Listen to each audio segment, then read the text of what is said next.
They say a quiet man is a safe man. That is the most expensive lie people ever tell themselves. Because when a quiet man finally stops being quiet, he does not shout. He does not warn you. He just moves. And by the time you realize what he is doing, the ground you are standing on is already gone. My daughter learned that on a Sunday in June. She learned it across a dinner table in a house I helped pay for. She learned it the moment she looked me in the eye and told me I was no longer welcome in her family. She thought she was drawing a line. She had no idea she had just signed something. My name is Nathan Huff. I'm 67 years old. I live alone in a modest house on Westbrook Chase Drive in Alpharetta, Georgia. The kind of street where the grass is always cut and the neighbors wave without stopping. A place where a man like me can disappear in plain sight. And that is exactly what people had done with me for years. They looked at the stillness and called it surrender. They looked at the patience and called it weakness. They looked at the silence and called it permission. It was not permission. It was preparation. By the time the sun set, the Father's Day, I had made a decision. And in 72 hours, a man who thought he had outsmarted me would be sitting in a 3-car garage house with the phone in his hand and no one on the other end of the line. But I am getting ahead of myself. Because before the fall, there was the dinner. And before the dinner, there was the phone call 3 weeks earlier that changed everything. Stay with me. Because what happens next is not a story about revenge. It is a story about what happens when a quiet man finally hands the weight back. Before we go any further, do me one favor. Hit that like button. Drop a comment and tell me where you are watching from tonight. If you have ever been the quiet one in your family, the one everyone underestimated, I want to hear from you in the comments. Now let me take you back. Georgia summer already doing what Georgia summer does. Thick air, white sky heat that sits on your shoulders like a man who overstayed his welcome. I pulled into the driveway of Page and Russell's place on Hembree Road. One of those new construction colonials with the 3-car garage and the landscaping that was just a little too perfect. The kind of house that says, "We have arrived" to everyone driving past. I helped pay for that landscaping. Not that anyone mentioned it anymore. I grabbed the gift bag from the passenger seat. A leather journal for Paige. The good kind. From that little shop on Milton Avenue she used to love, and walked to the front door. Paige opened it before I could knock. "Dad," she smiled. But it was the careful kind. The managed kind. The kind she had been giving me for about 2 years now. "Hey, sweetheart," I hugged her. She smelled like the expensive perfume Russell liked. Not the one she used to wear. Small detail. I noticed it, anyway. I notice everything. That has always been my problem. Or maybe my gift. Depends on the day. Russell appeared behind her, like he had been staged there. Charcoal linen shirt sleeves rolled to the elbow. That smile. The one that never quite reached his eyes. Nathan. He extended his hand, firm grip. Always too firm, like he was reminding me of something. "Russell." I shook it, same as always. Dinner was set in their formal dining room, the one they used maybe 4 times a year. Crown molding pendant lights the whole performance. Paige had made my favorite. I noticed that too. We were 20 minutes in before Russell started. He had a way of doing it. Easing into his own importance, like a man lowering himself into a hot bath. Slow, deliberate savoring every degree. "So, I do not know if Paige told you," he said, cutting his meat with surgical precision. "But we are in the final stages of securing a contract with the Alpharetta Fulton Development Board." She mentioned something, I said. "It is significant, Nathan. I mean." He paused like he was being modest. Russell Boyd had never been modest a day in his life. "We are talking about the North Point Corridor project. Mixed-use development. 42 acres. The kind of deal that puts you on the map permanently." Paige beamed at him. That beam. The one she used to give me when she made honor roll. "That is a big contract," I said evenly. "How did you get in front of the board?" Something moved behind his eyes, quick, like a fish darting under still water. "Connections," he said smoothly. "You spend enough years building relationships in this industry. Doors open. Connections. I picked up my fork, took a bite, chewed slowly. I knew exactly which door it opened and whose name was on it. Here is what I had not told anyone yet. Not Paige, not the man sitting across from me pretending he had built this empire with his own 2 hands. 3 weeks earlier, I had gotten a phone call. The kind of phone call that stops the world for about 15 seconds while your brain catches up to what your ears just heard. His name was Glenn Tate, a man I had worked alongside for over 20 years in commercial property consulting before I retired. Glenn called because he had seen my name on a project prospectus that had crossed his desk. My name, listed as a professional reference and strategic advisor for a company called Boyd Premier Development, LLC. I had never agreed to that. I had never even been asked. Glenn, being Glenn, thought I had simply forgotten to mention it. He called to congratulate me. I thanked him, hung up, and then I sat in my kitchen on Westport Chase Drive for about 15 minutes doing nothing but breathing. He used my name without asking, without a single conversation. I had spent 34 years building a professional reputation in North Atlanta's commercial real estate consulting world. My word meant something to people on the Fulton County Development Board. It meant something to men like Glenn Tate. That reputation was not luck. It was decades of showing up, telling the truth, and never cutting corners. And Russell had folded it up like a napkin and stuffed it in his pocket. I did not call him. I did not call Paige. I did not send an angry text at midnight or drive over there the next morning. I made a decision quietly, the way I make all my important decisions. And I waited for this dinner, for this table, for this Father's Day. I reached down beside my chair and pulled a folded document from my jacket pocket. Russell, I said, keeping my voice level, I need to talk to you about something. He looked at the papers. His jaw tightened. Just slightly. Paige glanced between us. What is that? She asked. It is a copy of the Boyd Premier Development Prospectus submitted to the Alpharetta Fulton Development Board. I unfolded it slowly, smoothed it on the table. Specifically, the section listing professional references and strategic advisors. I turned it so Russell could read it. My name is on page 4, paragraph 2. Silence. The kind of silence that has weight. Dad. What? I never authorized this, I said. Still calm, still even. Russell never asked me, never mentioned the project. I found out because Glenn Tate called to congratulate me on something I had no idea I was a part of. Russell set down his fork. Nathan, look, it is more complicated than. I am not finished. First time I had ever said that at this table. I want my name removed from every document. Every filing. Every version of that prospectus submitted to the board, today, Monday at the latest.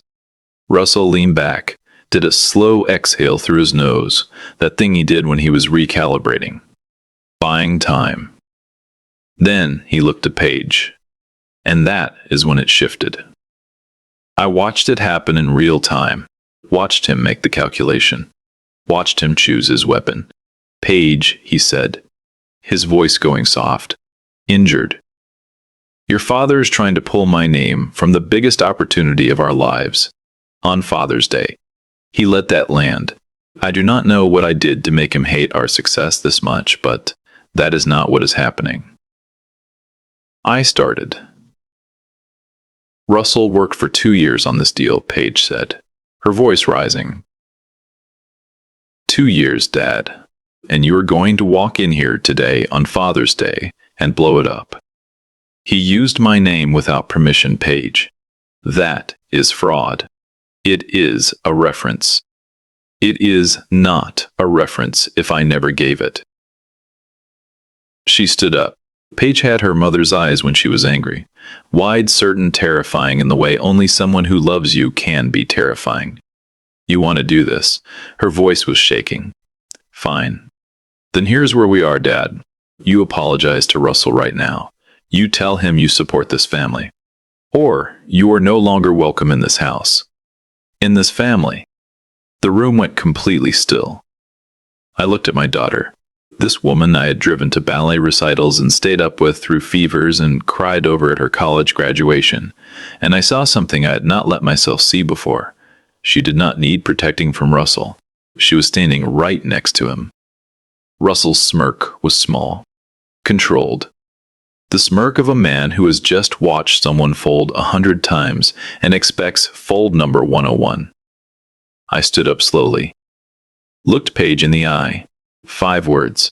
Quiet, clear, final. Watch how fast you fall. I picked up my jacket, walked to the front door, did not look back. They thought my silence was shame. They thought I was going home to grieve. They had no idea I was going home to make one phone call. And that phone call was going to end everything Russell Boyd had built. But I did not make it that night. Because the men who win are not the ones who move first. They are the ones who wait until the room believes the fight is over. And then they move. I got home at 6:47. I know the exact time because I looked at the clock above my kitchen sink the moment I walked in. The way you do when something significant has just ended and your brain wants to timestamp it. The evening light was coming through the window at that low golden angle that makes everything in a kitchen look peaceful. Whether it is or not, it was not. I set my keys on the counter, sat down at the kitchen table, did not turn on the television, did not call anyone. Just sat there in the quiet of my house on Westbrook Chase Drive and let the last 2 hours settle over me like dust after a collapse. 67 years old, I had raised that girl, driven her to school in the dark on winter mornings, sat outside emergency rooms, missed sleep, missed meals, swallowed my pride on more occasions than I could count, because the alternative, losing her the way I almost lost her after the divorce, was something I could not stomach. And she had stood across a dinner table and told me I was no longer welcome in her family, with her husband smirking behind her like he had just won a hand of cards. I sat there for a long time, maybe 40 minutes, maybe more. And somewhere in that stillness, something that had been wound tight inside me for years just released. Not snapped, not exploded. Released. Like a man finally setting down a load he had been carrying so long he had forgotten it was not part of his body. I was done holding up the sky.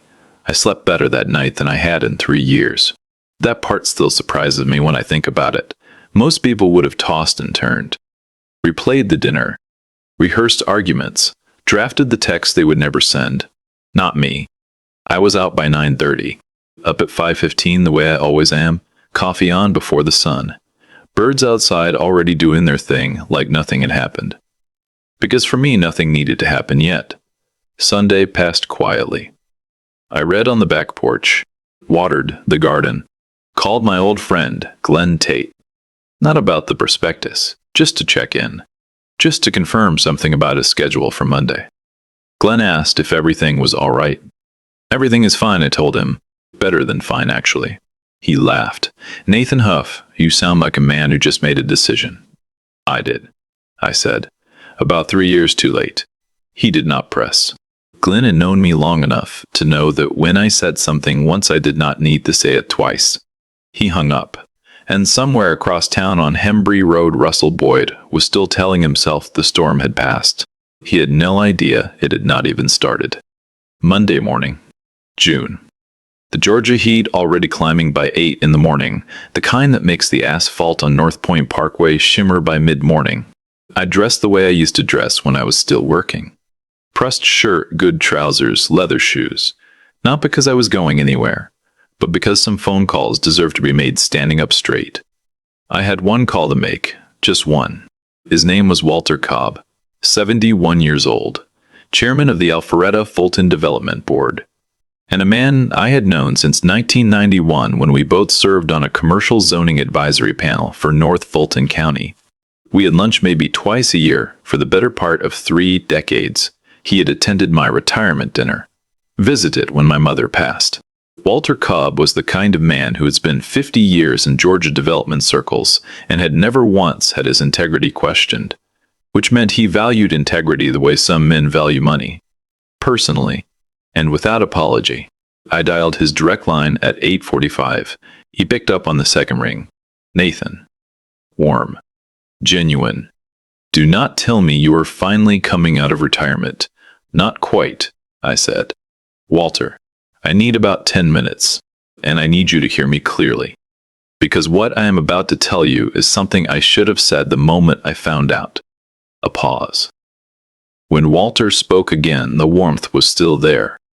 But underneath, it was something else. Attention, the focused, serious kind. Go ahead. I told him everything, calmly, sequentially. No editorializing, no emotion, no drama. I told him that my name appeared on the Boyd Premier Development Prospectus as a professional reference and strategic advisor. I told him I had never been approached, never consulted, never asked for permission. I told him I had zero professional association with Russell Boyd, zero knowledge of his business practices, and that my name had been used without my consent to gain access to a multi-million-dollar public development contract. Then I said the part that mattered most. Walter, I have known you 30 years. My name means something, or it does not, and I will not let it be borrowed by someone I cannot vouch for. To open doors, I never agreed to open. Silence on the line. Not the uncomfortable kind, the processing kind. Nathan Walter finally said, and his voice had gone very quiet, very measured. The voice of a man who has just understood the full dimension of something. Are you prepared to put that in writing? I will have a signed statement to your office by noon. All right, another pause. I am sorry this happened to you. I am not angry, Walter. I just need my name back. We said goodbye. I hung up, stood in my kitchen for a moment. That was it. 10 minutes. 34 years of reputation. And it only took 10 minutes to tell the truth. I typed the signed statement myself, printed it, drove it to the board's administrative office on Windward Parkway before 11 in the morning. The receptionist, a young woman who clearly recognized my name from the document she received, looked up at me with an expression I could not quite read. Mr. Huff, she said, we will make sure this goes directly to Mr. Cobb. Thank you, I said, and walked out. I want to tell you I spent the rest of Monday feeling triumphant, that I went home and poured something strong and sat on the porch watching the sunset like a man who just won something. But that is not what happened. I went home and felt the grief of it. Because here's the thing nobody tells you about finally stopping. About pulling your hand off the weight you have been holding up for years. The weight does not just disappear. It falls, and things underneath it get crushed. And one of those things was the image I had carried for 22 years of my daughter and me being okay, of us making it through the divorce, through her teenage years, through everything, and coming out the other side with something real between us. I sat at the kitchen table and thought about the 7-year-old girl who used to fall asleep in the car on the way back from my place, and how I would carry her inside so she would not wake up. She was so small then. I gave myself Monday evening to feel that. All of it. No shortcuts. Tuesday, I got up and moved on. What happened next, I did not engineer. I want to be clear about that. I made one phone call, one statement. I did not contact Russell's competitors.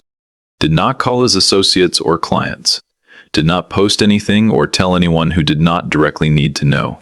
I just told the truth to one man who had the authority to act on it. And the dominoes fell on their own.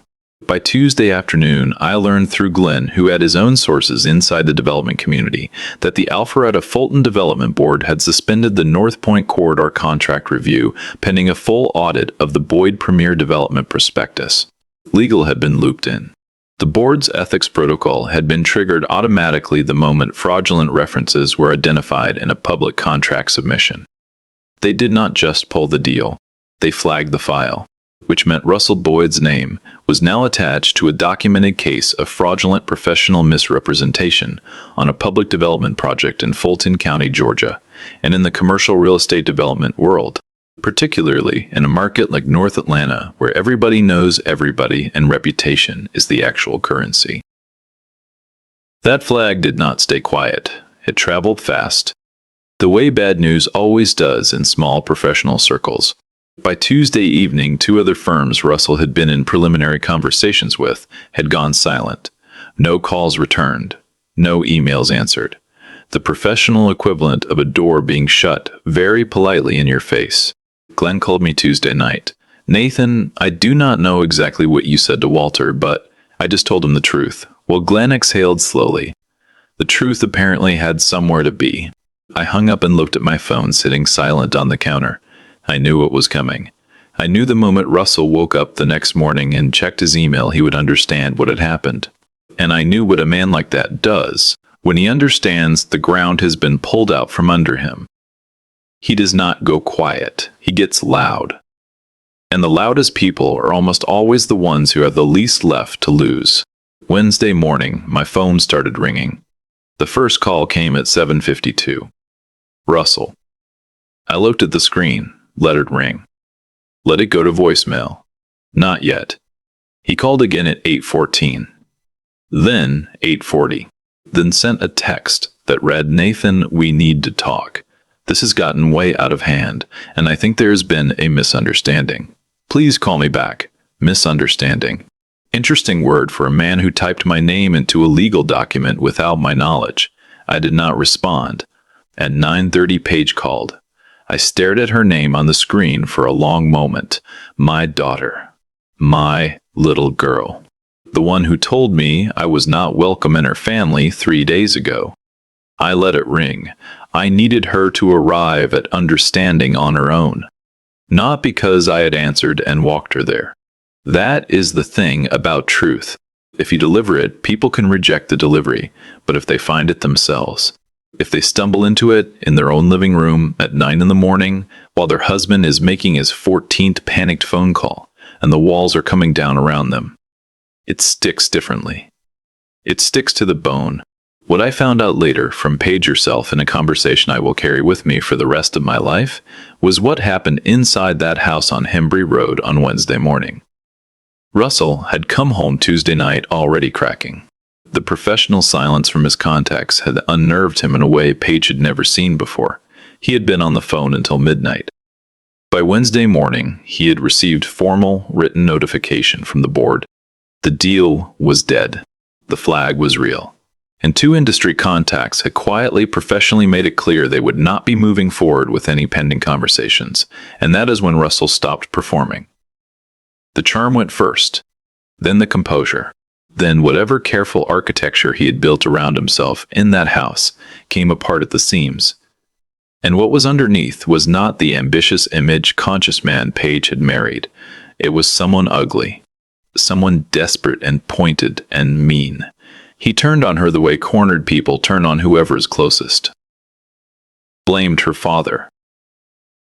Blamed her. Said things. And I will not repeat all of them because they are not mine to repeat. That made it clear in the starkest possible terms exactly what Paige had been to Russell Boyd. A door, that is all. A door with my name on it, and when the door stopped being useful, he did not even try to hide it. By Wednesday afternoon, Paige was sitting alone in the house on Hembry Road, her husband having driven off somewhere in a fury, her phone in her hand, looking at my number 3 days after Father's Day. Exactly like I said. She thought my silence was punishment. It was not. It was the first time in 22 years I had let her face something without me standing between her and the fall. And I would be lying if I said it did not cost me. If you are still with me tonight, take a second right now and hit subscribe. If this story has pulled you in even a little, share it with someone who needed to hear it. And drop a comment. Tell me the moment your quiet finally stopped being quiet. I read everyone. Now let me tell you about the knock on my door. There is a specific kind of knock on your door that you feel before you hear it. Not loud, not angry, desperate. I was in the backyard when it happened. Wednesday afternoon, just past 3. I had been pulling weeds from the garden bed along the back fence. The kind of slow, mindless work that keeps your hands busy while your mind does what it needs to do. The Georgia heat had softened slightly, that brief, merciful window between afternoon and evening when the air almost feels forgiving. My phone had been face down on the patio table since noon. I was not hiding. I just was not available. There is a difference. Most people confuse the two. I heard the knock from the backyard. 3 times. Careful. Almost apologetic. I knew who it was before I reached the door. I pulled off my garden gloves. Walked through the house slowly. Looked through the side light window beside the front door. Paige. She was standing on my porch on Westbrook Chase Drive in a wrinkled linen blouse, the pale yellow one she had had for years, the one she wore when she was not trying to impress anyone. Her hair was not done, no makeup, red around the eyes in a way that told me she had not just cried recently. She had been crying for hours. 29 years old, and she looked like she was 7 again, standing outside my apartment door the first weekend after the divorce, backpack on, stuffed rabbit under her arm, trying to be brave. I opened the door. She looked at me. Her chin trembled once. Then she locked it down. "Dad." Her voice was barely holding together. "Can I come in?" I stepped aside. She sat at my kitchen table. The same table where I had made the decision. Where I had sat in the stillness of Sunday evening and felt everything rearrange inside me. I put the kettle on without asking. Paige always drank tea when something was wrong. Had since she was 12. She did not speak right away. Just sat there with her hands folded on the table, staring at them like they belonged to someone else. I set the mug in front of her, sat down across from her, and waited. "He is not." She started. Stopped. "Russell is not who I." She pressed her lips together. "I do not know how to say this. Take your time," he screamed at me, Dad. Her eyes came up, raw, unguarded, not raised his voice, screamed. Like I was nothing. Like I was nothing. Like I was the reason everything fell apart. She laughed, but it had no humor in it. Like I was supposed to apologize because his fraud got discovered. I kept my face steady. "Do not rush this. Let her land," he said. She paused, and something moved across her face. Shame, I think, mixed with the particular horror of a truth arriving too late. He said the only reason he ever needed me involved was because of your name, your connections. That without your reputation attached to his pitch, the board would have never taken the meeting. She looked at me. He said it like it was my fault, for not delivering you properly. The kitchen was very quiet. Delivered me, like I was a package. Like 34 years of professional integrity was a tool someone could borrow without asking and return slightly damaged. "Dad." Her voice cracked on the word. "At dinner. You were not attacking him. You were just telling the truth, and I." She stopped, pressed her fingers to her mouth for a moment.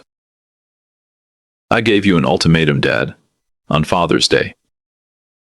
I stood in my own dining room and told you that you were not welcome in my family anymore. And you just stood up, and I said 5 words and left." "Yeah." She exhaled shakily.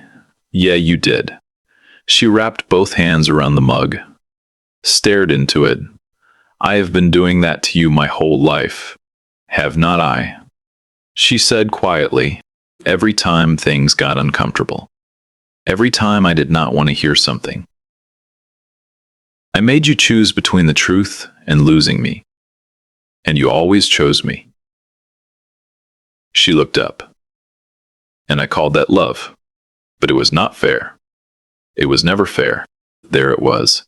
The thing I had been waiting years to hear.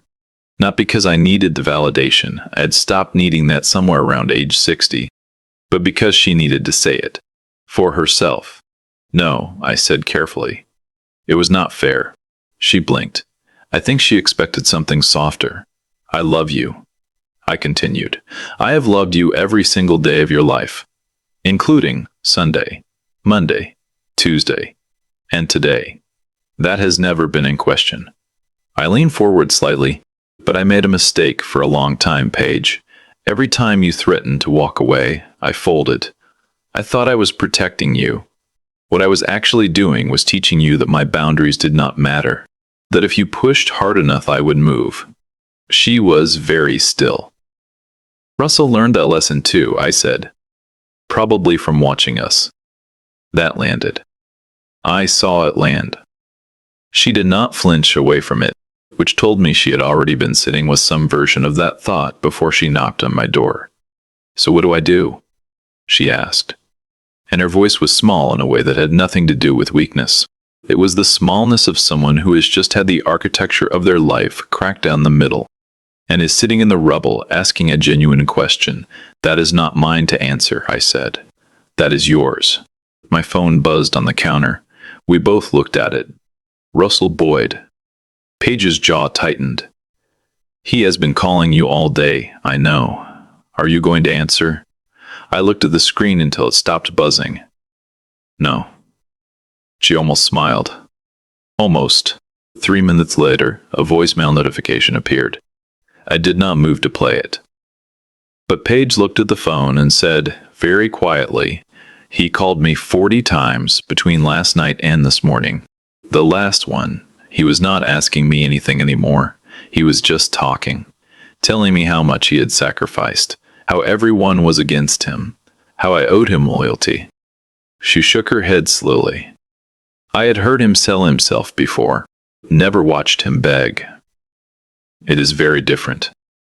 People show you who they are, I said. When the performance gets too expensive to maintain. She looked at me across the table. My daughter, 29 years old, sitting in the same chair she used to sit in as a teenager when she would come over for weekends, and we would eat cereal for dinner and watch old movies because neither of us felt like trying too hard. I am sorry, Dad. Not performed. Not managed. Just real. Plain. The way an apology sounds when it actually costs something. I am so sorry for what I said at dinner. And for everything before it. I reached across the table and put my hand over hers. I know. We stayed like that for a moment. Then I stood up and refilled the kettle. Russell called twice more that evening. The second time he left a voicemail that was 3 minutes and 40 seconds long. I know because I eventually played it once. Alone.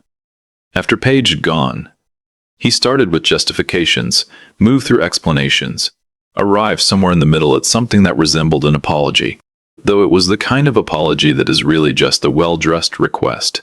He needed me to call Walter Cobb, needed me to clarify the situation, needed me to explain that there had been a miscommunication, and that Russell Boyd was a man of integrity who had simply moved too fast in his eagerness. 3 minutes and 40 seconds. A man of integrity. From a voicemail left by someone who forged professional references on a public contract submission, I deleted it. I have thought a lot about what mercy looks like at 67. When you are young, you think mercy is softness. You think forgiveness means reopening every door you closed. You think love means absorbing whatever someone throws at you and coming back smiling. I do not think that anymore. I think mercy at 67 looks like this. It looks like a father sitting quietly at a kitchen table while the daughter he raised finds her own way back to him, not because he pulled her, not because he begged, but because he finally trusted her enough to let her walk the road herself. Mercy is not folding. Mercy is standing still and letting the truth do what only the truth can do. Paige came back 2 days later. We talked again, longer this time, harder in some places. She had spoken to an attorney. She was asking the right questions, making the hard decisions, and she was doing it without asking me to carry it for her.